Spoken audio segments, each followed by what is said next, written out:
last year against Norwood.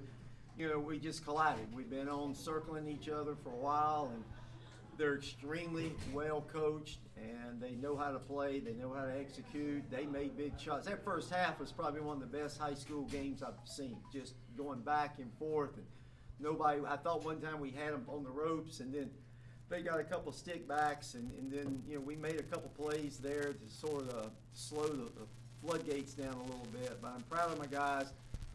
The word I use is dogs. I got some dogs, and the kids love to play. If somebody wanted to play us probably in 15 minutes, they'd go play again. They love to play. They love each other. They love to compete. And, this game probably at one point could really have gone either way. And Twins got in there and got some tough rebounds. DJ stepped up. I rolled the dice big time in the first half. I set Chase down for a good while. I set Big Josh down. And just seeing if we could get to that point. I left Chase in there the whole fourth quarter and part of the third, wasn't it? I think with 4 fouls, and his mom's our scorekeeper over there. She's yelling, must yell 500 times, don't foul. And I'm so proud of the kids. And you get on this stage in this environment, the lights are a little brighter, the ball's a little slipperier, you don't know the officials. Like you do in your conference, you don't know the other team. It's tough.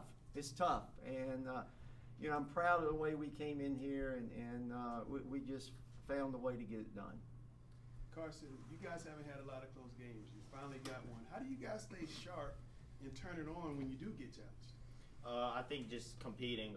Over the summer, I know we used to go back and forth in the aux gym, just going down the last point, who wants it more, fouling, checking the ball up, all that. I feel like that really prepared us for what's going on right now. When they kept it close, did you guys panic at all? Like, oh man, they got the lead on us. It's third quarter. Not really. I knew I trust my guys. I know that when it comes down, I'm taking them every single day when we're going to war, and I love my guys and I trust them fully. Chase, like you're on the bench there, 4 fouls. Unfamiliar spot for you, having to still be a leader. How are you still being a leader on the bench there, opposed to being out there on the court and having the ball in your hands? I'm a loudmouth. I got it from my mom. She'll tell you. I try to keep myself into it. I play best when I'm in my feelings and I'm like loud and I'm playing chaotic. And for me to do that, it was me to cheer on my teammates, yell. When DJ got a dunk, get up and scream. Or Carson get a tough finish, I'm yelling. And that just kept me into it and kept me confident and proud of my guys. DJ, how have you made the big transition last year being the 6th man and now being the key guy? I mean, what's that been like for you? How have you been able to do it? It's just a mental thing. I really appreciate these guys, my coach, who are trusting me and helping me step up into that big part, and I can't thank them enough. And my teammates helped me, confidence-wise, to let me know that I had to be that guy. DJ, when shots weren't falling in the first quarter for you guys, especially you had a couple around the rim that just went in and out. What are you telling yourself, and how do you kind of shake it off and kick it into gear there, where you end up finishing with 25 tonight? I tell myself that keep my head up, next play, and I tell myself if I'm not hitting anything, find something else to do to impact this team and help us get the win. Coach, what was this atmosphere like for you guys, getting you guys on an ACC floor here? It's a lot of fun, and these kids, regardless of what happens on Friday, I mean, they'll remember getting to play every time they turn on an ACC game.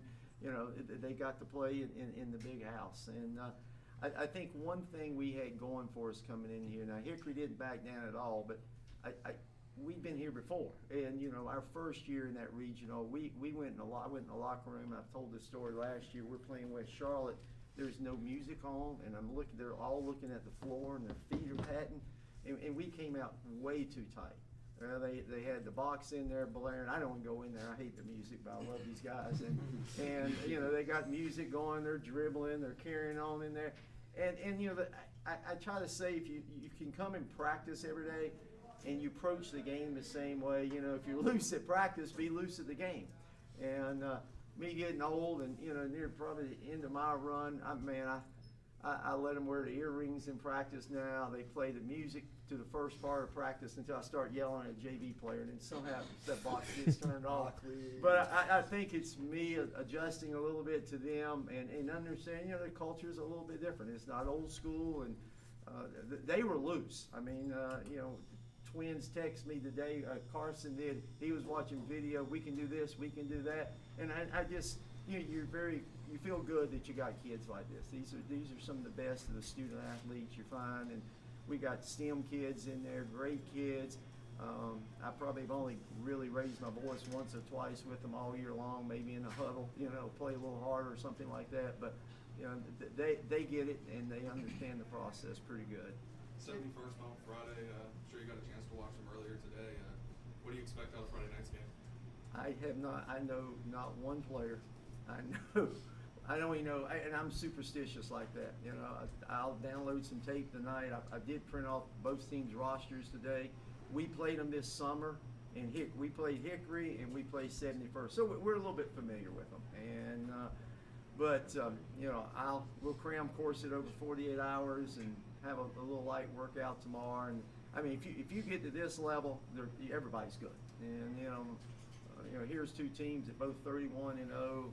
I think 71st had lost 2 games maybe, and Westover had lost 1. I mean, they're well coached and they can play, but I couldn't give you a scout report now. I know we're going to press, we're going to play wild, we're going to try to speed it up, we're going to get to the rim. I mean, that's a given, and now we'll have to adjust to how we're going to try to slow down a couple of their kids. Yeah, off topic, what do you think about this format, Chase, playing all the games in 1 week, not having as long a break between 2, and playing in the bigger floor at this stage instead of at the Iceman Center? I like it. I did like it a little bit better when it was more spread out. Like I think it was maybe a Saturday and Saturday, or Friday and Friday, or something along that. I like that aspect, but I mean, I love it. I love the bright lights, as Coach Baker would say, and getting to make those memories and be out here and get it, just get through it. Same question, Coach. You like this format? Why? I think it creates a little better environment. And I don't know why, but the only thing I would probably do either boy, girl, or something. I know the first 2 days are alternating, and then the next 2 days is 2 and 2. I think that may give a little bit more feel of a Final Four, but it's good. I think the state made a good decision. Some people are criticizing, they're going to miss school, whatnot. These kids, they're going to cut school anyway. I mean, they're going to come and go, and I'm on their case today about no matter what happens tonight, we're not sleeping in no more. I mean, that's part of the process. You got to be a student.